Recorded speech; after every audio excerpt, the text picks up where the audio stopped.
Welcome to another episode of Money and Murder with Lara Mack. I'm Lara Mack. So this is the first time I'm doing a video. We'll see how this goes. I trust you guys. So if you guys are like, girl, you got a face for podcasting, which is usually what this channel's for, just let me know. I will not be offended. But this looked like fun. And I came across this documentary yesterday that just blew my ever-loving mind and decided to talk about it on my first video. So we'll see how this goes. So Tanya's still busy off on her new adventure, which I will let her talk about. So in the meantime, I've been trying to do content for you guys and decided to do this little series. Fair warning, there's probably going to be quite a bit of tangents in this because in this story, it really touched me and it really made me look at situations that I've been in and that I've seen and realize this is not just a problem with this one company and this one or two incidents that occurred. It's really a cultural thing that I really think we need to start talking about. And ultimately, if what happened isn't illegal, then the laws need to change. Period. Not saying anything other than that. So we're going to talk about this documentary that I believe just came out on Netflix yesterday. I happened to see it. It popped up in my recommendations and was like, oh, I remember this story. I want to know about that. And the story is about the Boeing crashes that happened at the end of 2018 and the beginning of 2019 that grounded their brand new plane that they had just rolled out, the Boeing 737 MAX.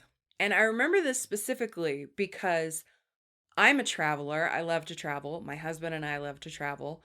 But my mother-in-law, my bonus mom, she is a next level traveler. It is constant. She is constantly traveling. 6-7 times a month, she's on a plane. I guarantee it.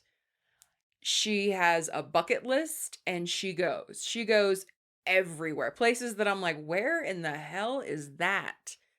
No clue. But we got, those maps that you can get people that you can put little pins to show where you've been. Yeah, hers is just covered. It is just sucks up the whole thing. She's getting close and she grabs a grandkid and travels. So we were very concerned when these stories started coming out or when this story broke about her safety because this plane was now in the air everywhere. So odds were with as much as she traveled, she was going to be on a plane. So let's talk about it. Now, I highly recommend watching the documentary. It's called Downfall, the Case Against Boeing. I feel like this video is me reaching out to people going, can you believe this? And reaching out to the community that we've built with the podcast and commiserating about how batshit insane it is that people didn't go to jail over this. People died. People, in my mind, and this is just my opinion, these people were murdered and nobody went to jail. Hundreds of people died and nobody went to jail. That's not acceptable. It's just not. But we'll get there. For those of you who've never listened to the podcast, one of our listeners pointed out once that I tend to say, we'll get there a lot. So she wants it on a t-shirt. But I do say that quite a bit. So please forgive me. So let's get into this bonker stuff. By the way, I'm a huge fan of Emily D. Baker. I'm going to post a bunch of her videos because there's a follow-up. There's an extra fuck you in this story. But like Emily D. Baker, I am a big fan of the cursey words. I do curse. I will try very hard to be respectful, but there will be cursing. You can't see hundreds of people be murdered and nobody held accountable and not curse. As Lewis Black said, these are not bad words. These are words that adults use to express rage, anger, frustration. So if you don't like cursing, I apologize. I'm probably not your girl.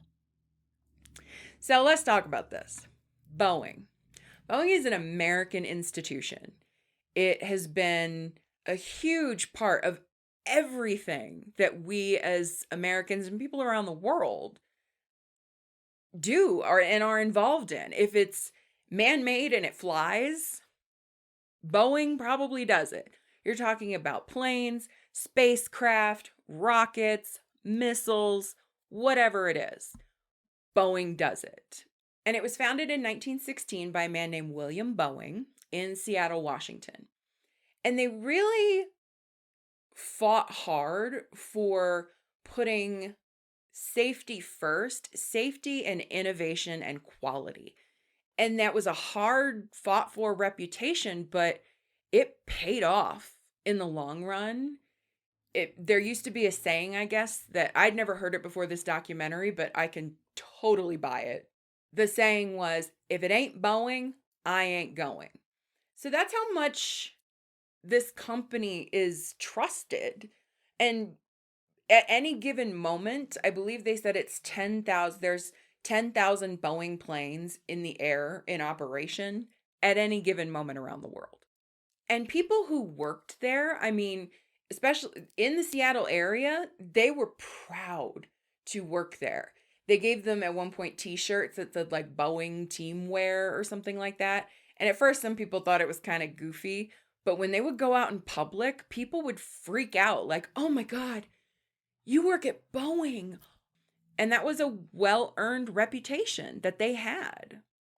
And the workers especially, I really felt very connected to them through this documentary because they felt like they had a culture where it was very collaborative, and that's huge. But they could raise their hand and say, something wrong, something wrong, something wrong, something wrong, stop the presses, we got a problem. And it was listened to, and there wasn't a retaliation or a shut up or, we got to get this done, we got to meet this deadline. It was, no, okay, you're saying there's a problem, we're stopping everything, and we're going to make sure it's right. And like our Theranos coverage, I'll post the links to our Theranos playlist down below. If it's a like in Theranos or with Theranos, that's a medical product. If people are using it, it better be right. It better be working correctly. Yes, there's a margin of error, of course. But when you're playing with people's health, you need to make sure it's right, as close to perfect as you can get it, before you roll it out the door. Boeing understood that they're really responsible for people's lives, and they took it seriously. They really did. And they had a culture that encouraged that. And you could tell they were all just so proud. One guy, his father worked for Boeing for years, and he grew up and became an engineer and worked for Boeing. It was a family organization as well. Like, that's huge. That's not really a heard of thing anymore, that people go to work for the company that their parents did. Like, that's kind of an old-fashioned thing, but this company really was that for a long ass time. But then the 1980s came, and the era of Wall Street and greed is good and Gordon Gekko culture bullshit and the whole cash is king thing and blah, blah, blah. And then on the tail end of that, when you get into the 90s, now it's all about market share. How much market share can you get? Can you get it all? Can you get as much as possible? And the best way to do that at the time was mergers and acquisitions. Like, if I have 100 customers and you have 200 customers and we merge, now in a market of 1,000, we've got half of the market share as one company. One company. So they had this amazing company with this amazing culture, and then to survive, because now other companies are coming along and building on innovation that they really pioneered, but now they're starting to do it better potentially and getting a lot more of their customers. There are other options, especially Airbus. We'll talk about Airbus. We'll get there. But in the meantime, in the late 90s, Boeing merged with a company called McDonnell Douglas. And this seemed to really be where the problem started. All of a sudden, they've got all new managers, they've got all new directives, and the culture just completely changed overnight. It went from quality and safety to what's the bottom line? How much can we get away with without having to spend as much? So for example, I believe the gentleman in the documentary said that there used to be 15 quality inspectors every shift per building to do inspections. And when McDonnell Douglas came in, all of a sudden it went from 15 to 1. Like, quite literally, the bare minimum that you could probably have there legally. And that one, I would bet dollars to donuts, was there only because it was required. Not because they gave a crap. And people were freaked out.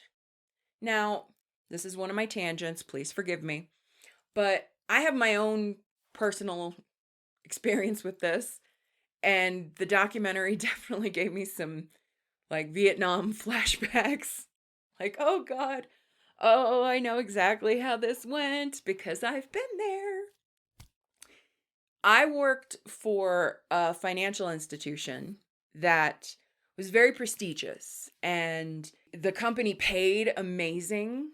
They were one of the top paying employers in that field in this town, where there's a lot of competition in this town, and they were pretty high up.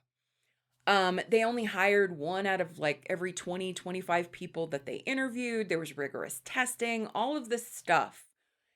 And we came in, and it was very much a culture that they pushed and they were proud of, and wanting to make sure to do the right thing because it was the right thing to do, et cetera, et cetera.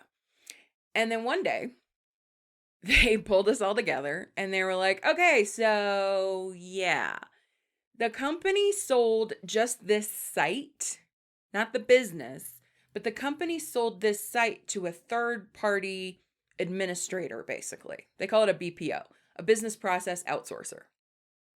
So all of a sudden, we were doing the same job for the same people. We were still answering the phone with their name, but we now worked for somebody else. And this other company was a shit show.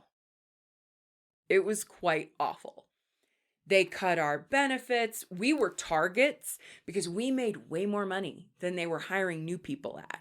And it's not that they didn't have skills, but they couldn't explain financial transactions to clients. That's a problem.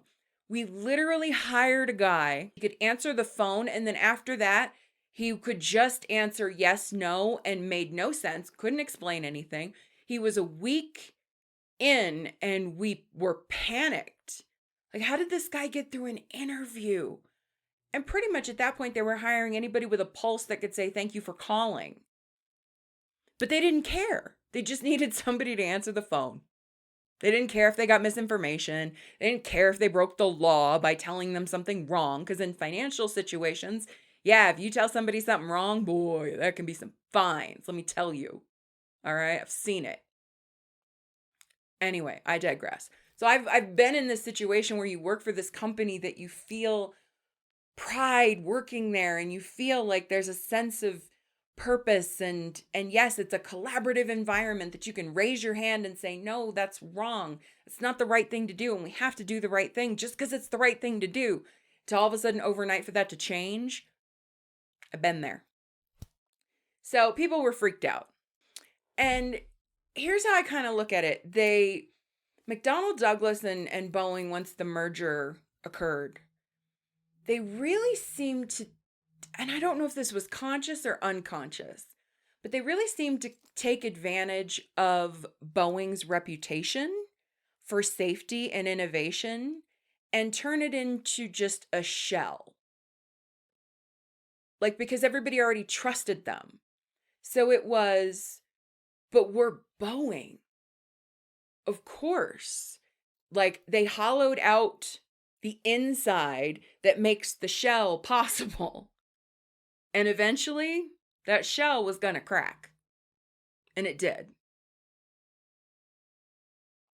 And it killed like 350 people. We'll get there. So after the merger, the pressure really was from Wall Street to get the stock price up and have more market share, et cetera, et cetera. But you had this culture back in Seattle of we're doing the right thing because it's the right thing to do. So all of a sudden, they moved the headquarters from Seattle to Chicago, away from the engineers. Because we don't really want the engineers here telling us like this isn't safe. We just don't want to know. We just want to do our cost benefit analysis and say, okay, yeah, this might not be too safe. And this is the thing that kills me. When companies look at things, and don't think that companies don't, when they look at things and they say, okay, yes, this could kill someone, but the cost of a lawsuit settlement would be less than the cost of fixing it.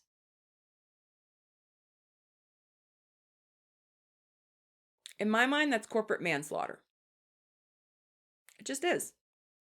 It's manslaughter. It's corporate manslaughter. And that's how I look at it. And we'll get more into that here in a little bit. And it wasn't just moving the headquarters from Seattle to Chicago. It was also the plant that they had to manufacture in South Carolina. Whistleblowers have said, we were punished. We were told, we were fired. We were demoted. We had our pay docked. We were moved on to other bullshit whenever they raised a complaint. One gentleman that we'll talk about more later said that his pay was docked for putting a concern in writing. Not that he raised the concern, but that he put it in writing and was flat out told, we don't want crap in writing so we can maintain plausible deniability. Companies have really learned. They really have. Plausible deniability. For the death of 300 plus people. Sure.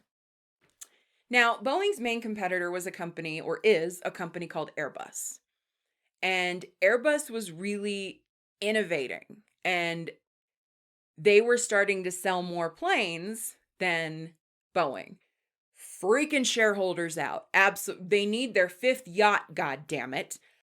How dare you not sell more planes so I can afford to, go to space? Space? For no friggin' reason? Whatever.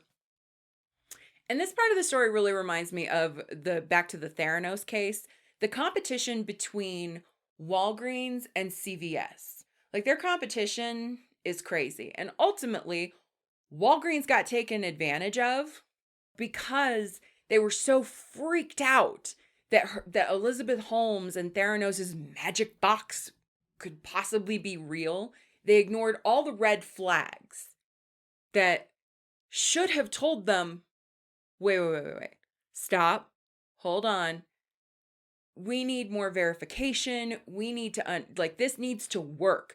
If we're letting our customers and patients rely on this information for health decisions, it needs to be right. And they didn't, simply because of the competition that, oh my God, CVS.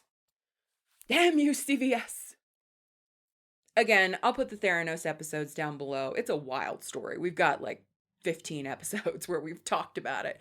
We got a 3-part deep dive and then a bunch of follow-ups straight up through the verdict of the trial. Still waiting on Sunny Balwani. Watching you. So, I digress. So in 2010, Airbus rolled out this brand new, way more fuel-efficient plane called the Neo.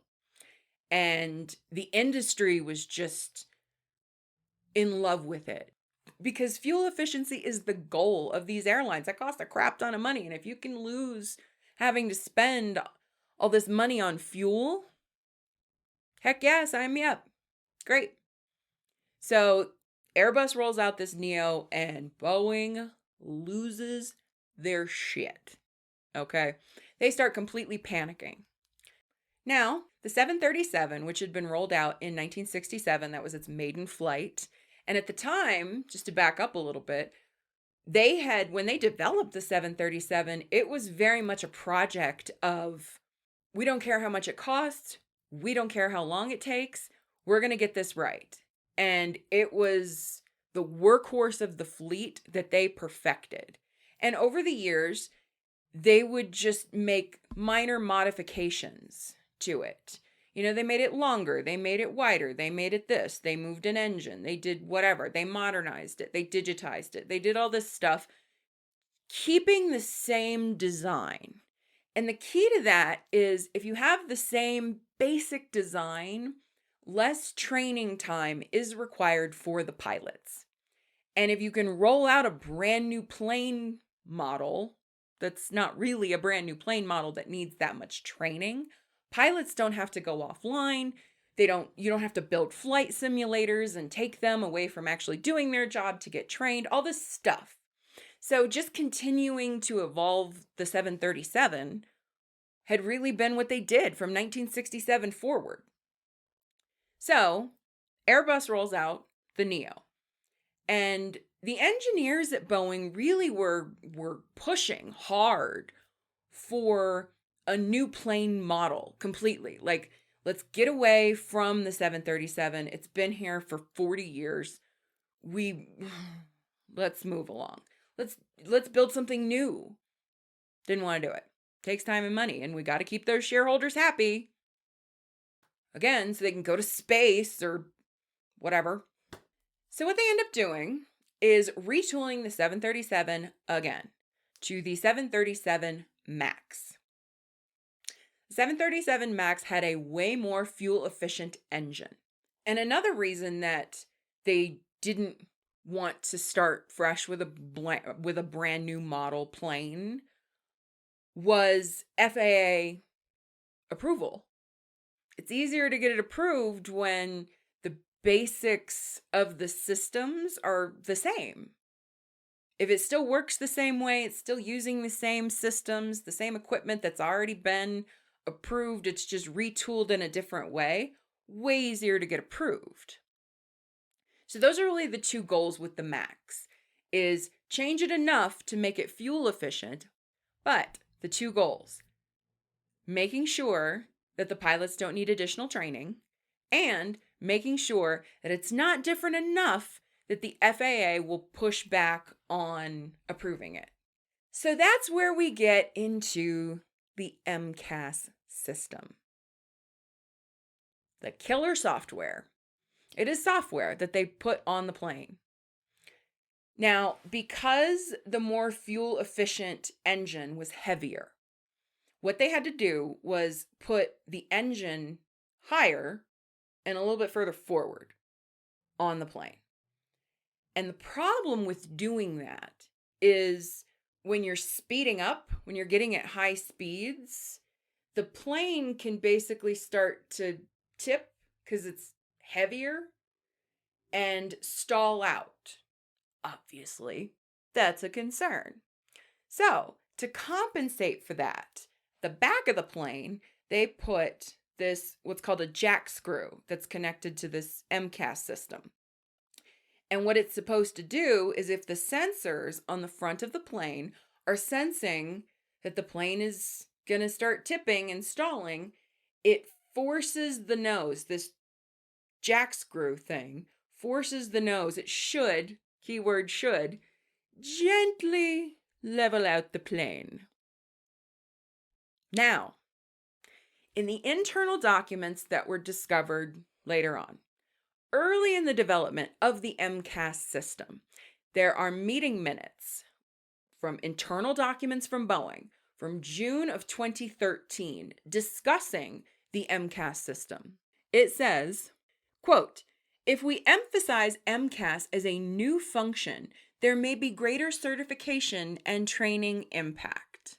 When they say emphasize, what they mean is tell anybody that they put this bullshit on the plane, that it's going to make them fail at their two goals, getting FAA certification and not having to do pilot training. It says on the document, that outside of Boeing, they would just tell everybody that this system is part of the speed trim system that pilots are already familiar with. They've already been trained. They know it's fine. It's just an upgrade to the speed trim. But it specifically says on this document, but internally, we know it's not, so we'll still call it the MCAS system so that there's no confusion. In other words, they were intentionally concealing a new feature of the plane from the pilots who operate them.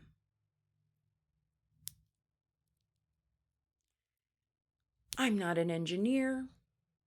I didn't even go to college.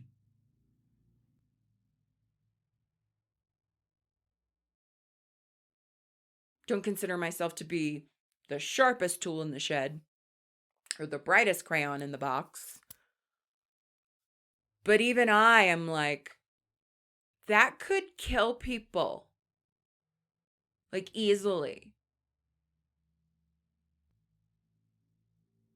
Sounds like a problem. Anybody? Anybody? And whistleblowers said they raised their hands and they were like, hello, and they were punished. So they played on this corporate culture of safety first, but they hollowed out what made that culture work and what kept that reputation intact. Right there. That one memo tells me everything I need to know. And believe me, there's more. Now, another document found that as the development was going forward of the MCAS system, they found it needed to work. It needed to have greater control over the plane. More and more and more. It had to be expanded more and more and more. Because at first, they thought that system the MCAS system would only be necessary when the plane was at high speeds. But they found that when they got into like test runs and stuff, that at slower speeds, it was necessary. So this system that was supposed to just do this one little thing, all of a sudden just kept getting bigger and bigger and bigger. And nobody went back to the original statement of, oh, we're just going to say this is about speed, or this is part of the speed trim system. Instead, it was still, we're still not going to tell people. We know that it's going to do more than what they know, but we're still just not going to tell them. They don't need to know. Reasons for that, or the reasons they gave, we'll get there. Now, they didn't really explain this. Like the decision, I assume it's a super technical decision that would be kind of hard to explain. But in continuing to expand the function of this system, they had two sensors on the front ends of the plane, on the front sides of the plane, that controlled the MCAS system. However, for some reason, it went, even though it was expanding control of the plane, they cut it down to only having one sensor.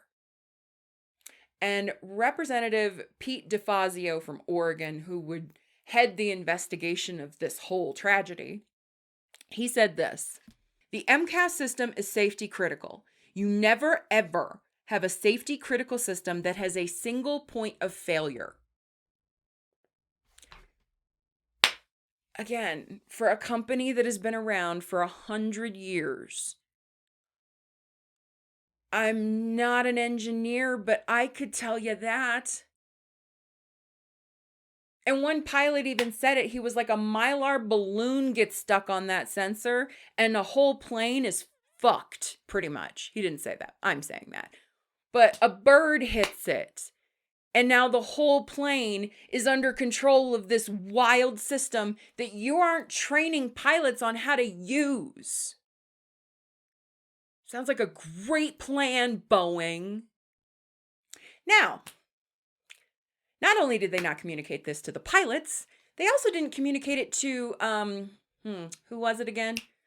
The FAA, the regulator who was overseeing this whole thing, didn't tell him. And it was on purpose. They purposefully concealed it. Once the plane was done, they sold it to airlines, mainly with this idea that, oh, it doesn't need flight simulator training at all. You know what they gave them? This is fun. They gave them an iPad training.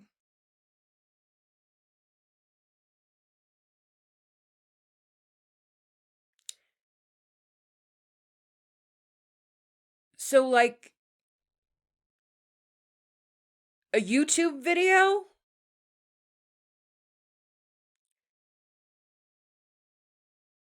And the iPad training mentioned nothing about the MCAS system. Not a damn thing. Not one thing. So they rolled it out and they sold a record number of friggin' planes. They sold over 5,000 of these bitches. These flying coffins. I don't mean to laugh. Hi, I'm Laura. I laugh at inappropriate things that truly disturb me.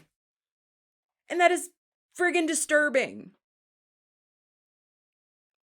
And like I said, my mother-in-law is on a plane every other week. Every other day sometimes. She sends me her itinerary, and just reading her itinerary exhausts me. Like, I'll be in Morocco this day, and I'll be in Greece in this day, and I'm going to swing into Germany, and I'm going to go to Texas, and I'm going to go to California, and oh, by the way, I'm taking a road trip to Montana or whatever. She's constantly traveling. I cannot stress that enough. And they put all these people at risk, and they didn't care. Because the cost-benefit analysis said their lives were worth less than fixing it. What's the reason?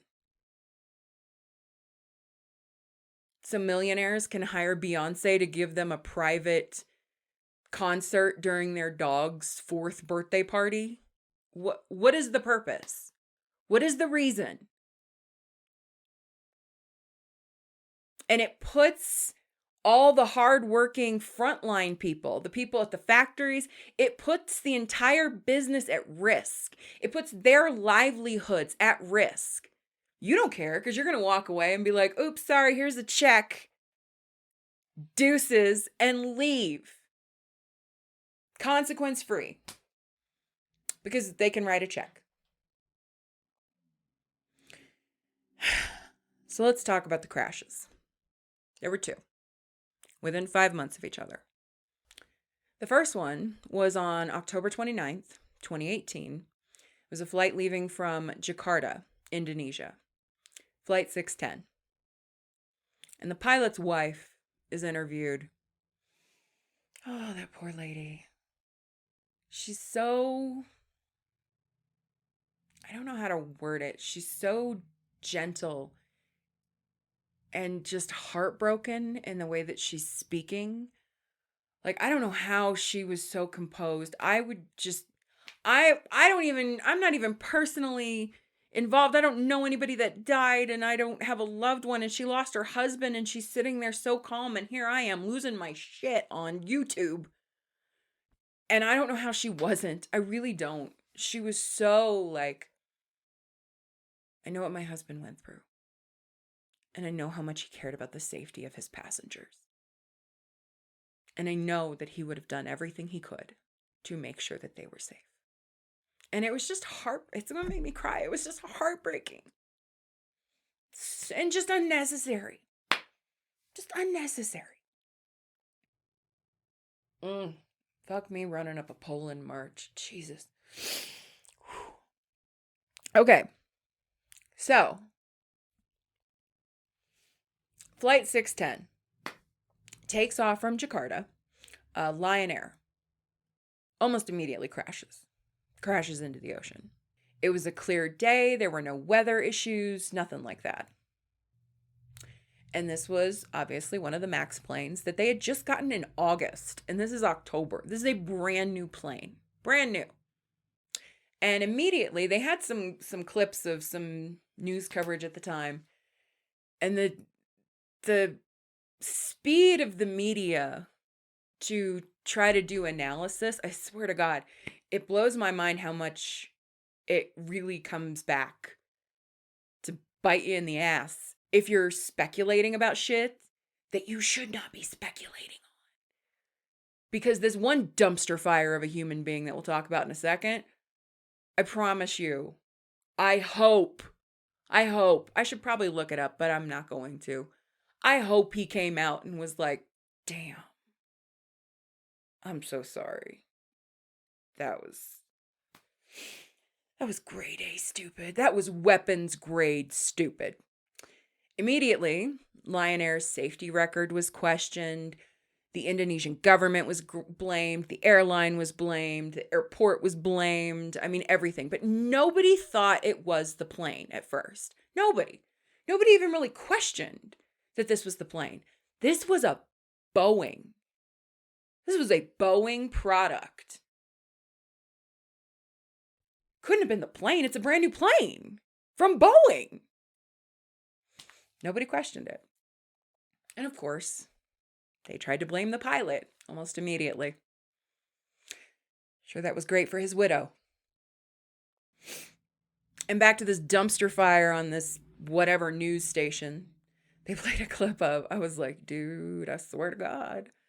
He was like, well, I mean, I think Lion Airlines needs to do a better job of vetting their pilots. I mean, no American pilot would have this problem.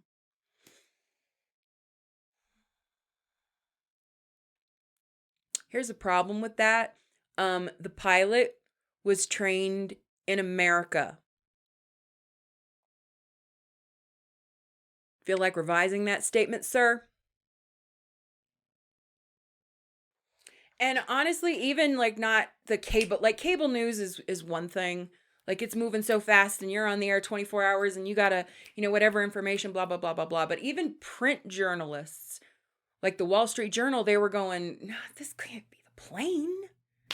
Like aviation magazines and stuff, they were like, no, this is Boeing. It's a brand new plane. No, it can't be the plane. Something else happened. I mean, they literally weren't questioning it.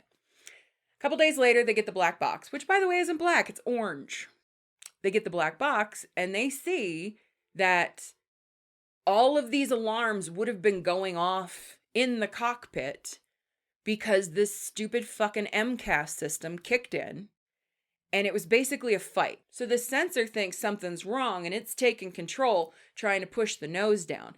And the pilots are going, wait, nothing's wrong. What the hell? Why are we going down? And they were never told about it. They didn't know. They didn't know what the hell. They got everything beeping and going off and alarms every 5 seconds because now this MCAS system controls most of the friggin' plane. And it forced it straight down. Now, this wasn't all revealed publicly for a little bit, but before that, the chairman of Boeing, this shit stain of a human being, Mr. Sullenberger, was out there, oh, no, it's safe. It must, we don't know what happened yet. We're doing an investigation, but no, the plane is safe. It's fine. The plane is safe. Don't worry. Americans should feel comfortable getting on a plane with Boeing. Okay? Privately, they were pushing this line of, well, no American pilot would have this problem. His wife, the pilot's wife, she's like, I asked her if she thought it was racist, and she was like, no, but, and I'm thinking, yeah, I'll say it for you. Yeah, it was. It just was. So on November 10th, so just 11 days after the crash, 12 days after the crash, they announced that it was an erroneous MCAS issue. And every pilot went, hold up, what's MCAS?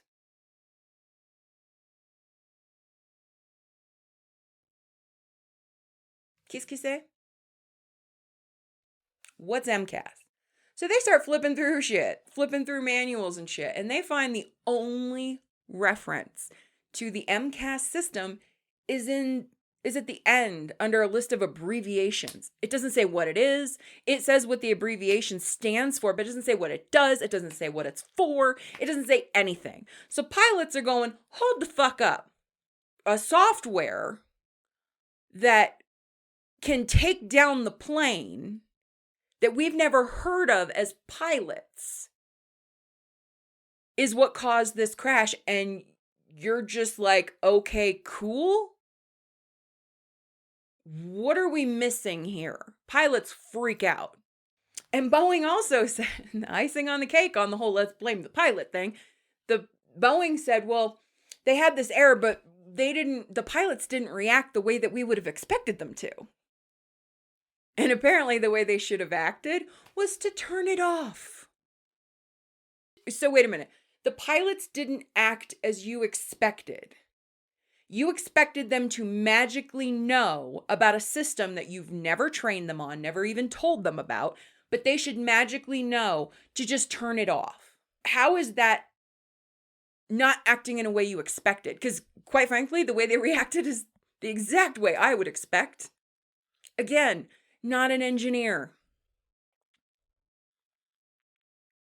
But I could tell you. So a Boeing senior executive actually told the Wall Street Journal, I believe, the reporter that was in the documentary, well, we didn't tell them about it because we didn't want to overwhelm them with information. That made the journalist completely just blank. Like, what? You know what's really overwhelming? Being in a plane crash. Flying a plane through the air with hundreds of people and not knowing what the fuck is happening. That's overwhelming. They're not children. Don't give me this excuse. That's stupid. That's the most stupid excuse. That's your cover for your flat out cover up. Well, we didn't want to overwhelm them. This is not a child. So Boeing started contacting pilots' unions after that and asking to meet with them. And they did. And the pilots' unions were expecting these meetings to be, they were going to bring data and PowerPoints and information and stuff to really kind of work through what this was, how to get the training, how to figure it out. And they didn't show up with anything. They showed up with a couple of people, but the big thing they did show up with that was unusual was their lobbyist. Who brings a lobbyist to a safety meeting? What do they need to lobby? Pay no attention to the man behind the curtain. I can't imagine what a lobbyist would be doing there. So they said, we didn't want to overload him with information. And these pilots in the meeting were like, I beg your pardon. This wasn't an oversight that they forgot to tell them. This was purposefully concealed information that killed 189 people at that point. And we said this during our Theranos series when I was talking about looking forward and trying to game out, like that's part of what a lot of my career has been, is trying to look at situations and playing out scenarios to see what the risk could be. This did not take a master's degree to figure out that people could die. It really didn't. My 8-year-old could understand this. So in these meetings, the pilots were like, can we ground the plane? And they were like, well, the investigation's not over and we don't know if this is the sole cause. Could have been anything. Okay. Now, this is another document kicker. The FAA did what's called a Terum Report. And it was produced on the date. They didn't say the date on the documentary, but I zoomed in to the date on the top of the report. And it said 12/3/2018.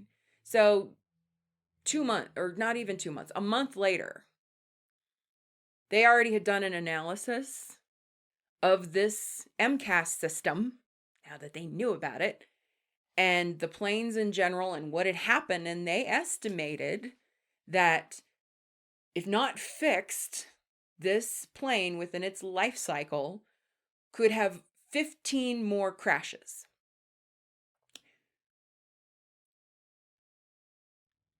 Which would make it the most dangerous plane in the history of aviation.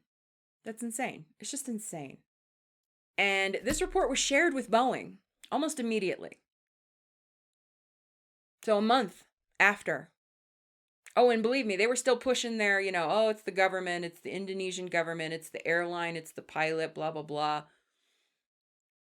But they knew. They got this report a month later, and they knew. But the FAA didn't ground the plane. They still didn't ground the plane because Boeing had this reputation of safety first and quality. And they assured that a fix would and you can't, because you can't time out, because they gave like a time frame of like one plane crash every 2 years. And they were like, well, you can't like time it out. It could happen at any time. But we think we can fix it before another crash happens. Just trust us. And they did. Even though they knew this, they didn't ground the plane. So Boeing says they're going to roll out a software fix within about 6 weeks. But in the meantime, they told the pilots, turn off the MCAS. But you have to recognize that this is a problem in under 10 seconds and shut it off, or it will result in, quote, catastrophic failure. That was their training. Lovely. So then there was another crash. This was Ethiopian Airlines, Flight 302, with 157 people killed on March 13th, 2019. It crashed into the ground, going 500-600 miles an hour. It really wasn't. There weren't even bodies to recover. All that was left was a giant crater. And in just my personal opinion, you can say the one was negligence, the first one, for not telling them. But with the second one, I just call that straight up homicide. It's murder. It's murder. My opinion. And if it's not considered murder, then the laws need to change. I'm sorry. 2 crashes in 5 months. This does not happen in modern aviation. It just doesn't. And the FAA still didn't ground the plane, which they had the authority to do, but they didn't. And they said, well, until we have the data.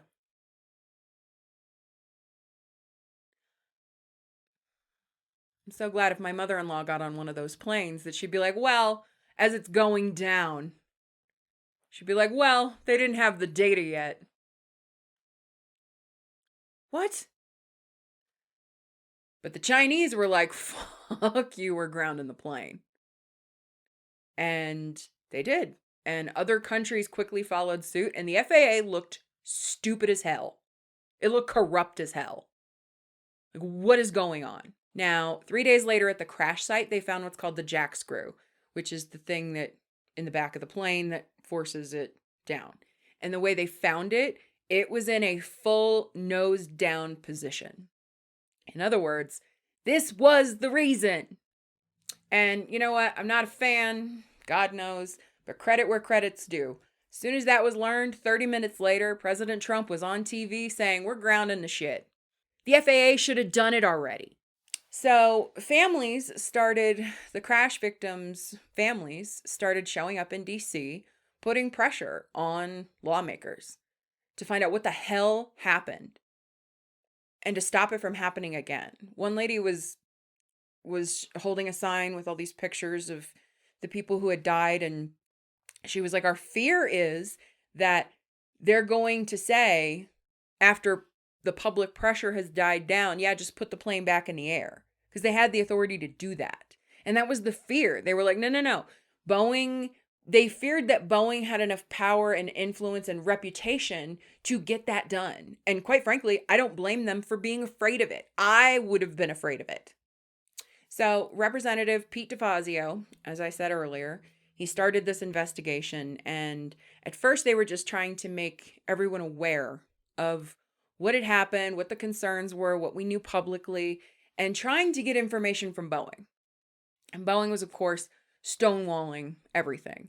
And then when they finally did send them documents, a lot of it was marked proprietary. In other words, it couldn't be read in an open hearing. But DeFazio was flat out like, you just don't want this read because it's damning on its face. These documents of, yeah, we're going to make it one sensor.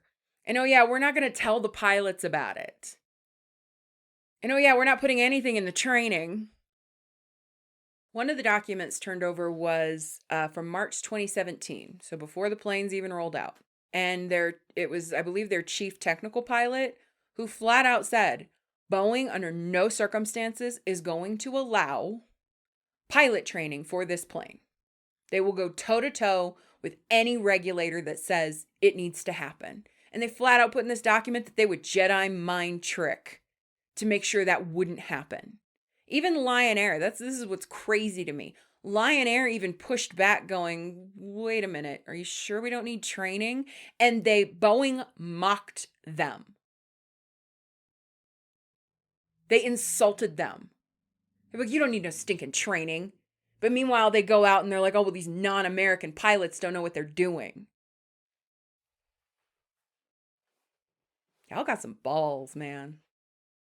Now, before the black box was reviewed in France, they were doing the same thing, blaming the pilots. Oh, well, we told them to shut off the MCAS system. And this is probably where I'm going to cry again, because I just felt for this pilot. You could just see how much he cares about pilots he's trained and just pilots in general, and understanding what they do and how committed they are to making sure that their passengers are safe. When they finally reviewed the black box, they did turn it off. They did exactly what Boeing told them to do. Turn it off. And they did. The problem was,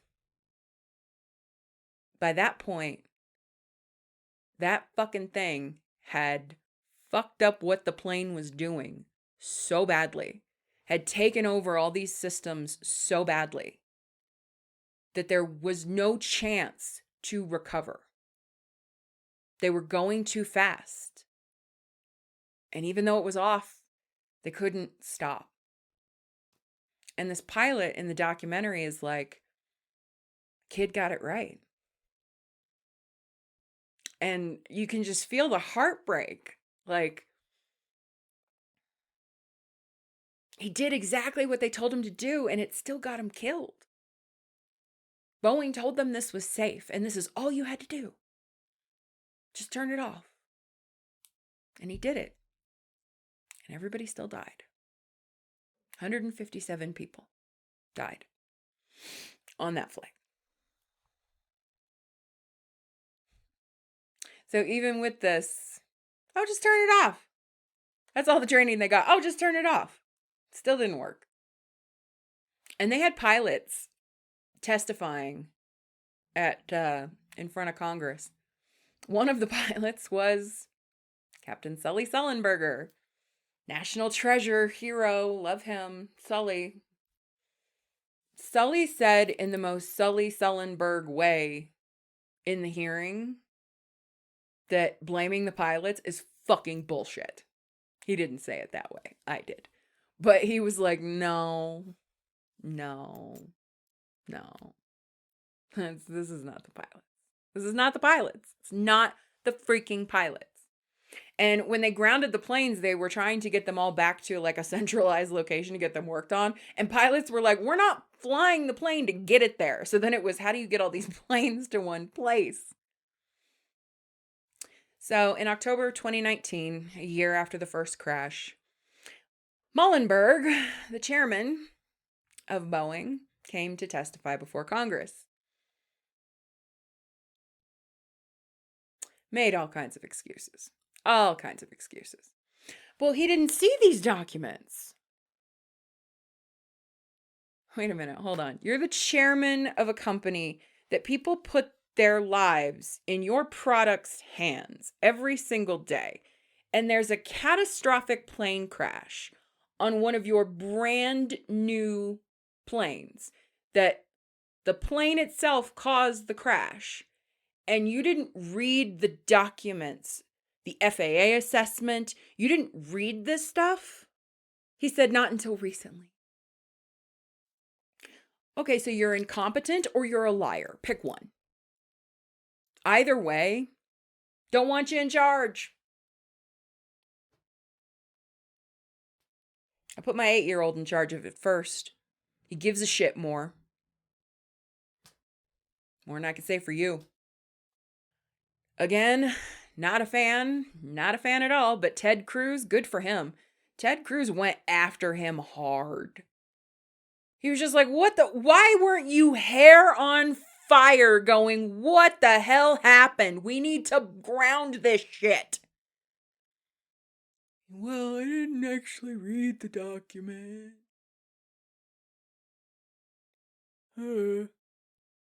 Whatever. Blumenthal, I believe, is the one. Senator Blumenthal asked the crash victims' family members who were there to stand up. And I thought this was bizarre. They were all carrying, not that they were carrying pictures. That's not bizarre. But they had these big poster board pictures of their loved one and loved ones that passed away. And they were told to not hold them up because that would count as a protest sign. It's a picture. It's a picture of the person that they lost because of the incompetence and the evil that this company had become. I don't call that a protest sign. I call that a consequence. But whatever. Blumenthal asked them to stand up. And Sullenberger had to turn around and look at them. And I hope that that image is burned into his brain and he sees it when he closes his eyes. A month later, he stepped down. And I did the math on this. He got $62 million worth of pension and compensation when he left. $62 million. Roughly, for all the people that died, that means that he got paid roughly $180,000 per death. He got paid. He got paid for them to die. So originally the fix was, 6 weeks for a software update. Yeah, it took about 20 months. 20 months.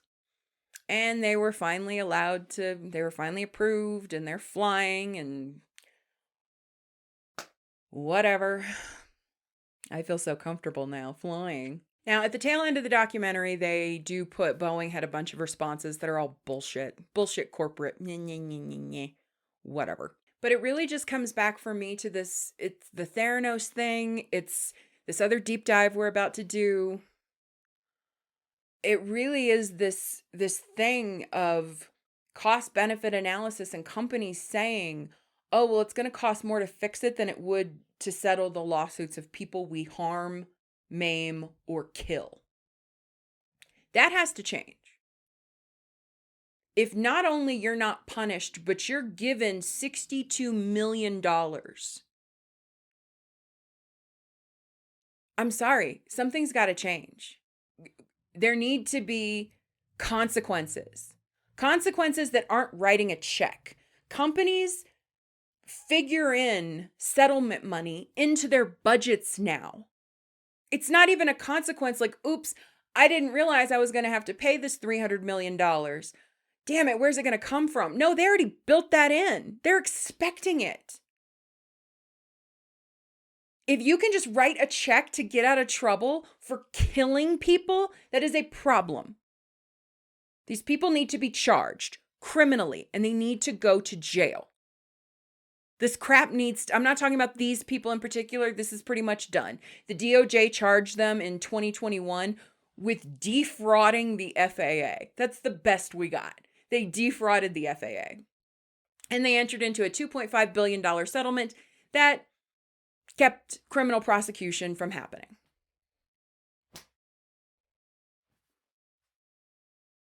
Something's got to change. These people do not look at us as people. We're consumers that if we get hurt, maimed, or die, we're just a bill.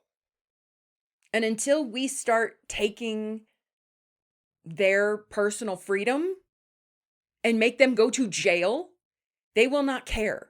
They will not care. Nothing will make these people care.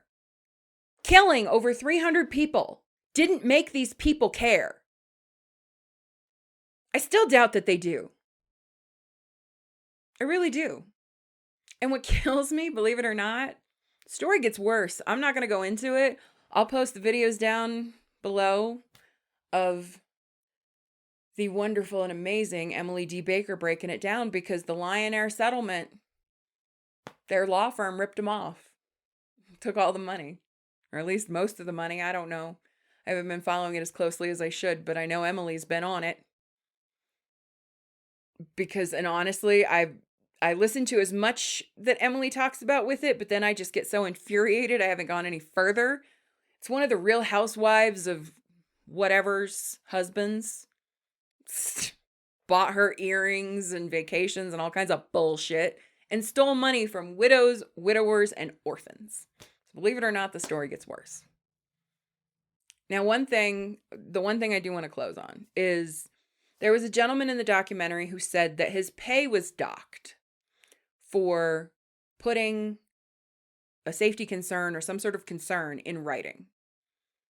And he was told, no, we don't put stuff in writing so we can have plausible deniability.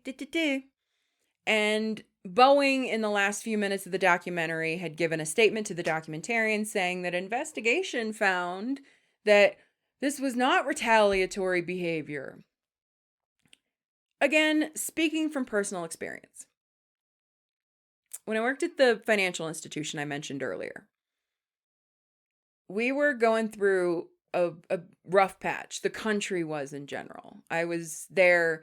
I was a quality analyst for collections starting in 2008. Quick history lesson about 2008. It sucked. And it was a shit show for years.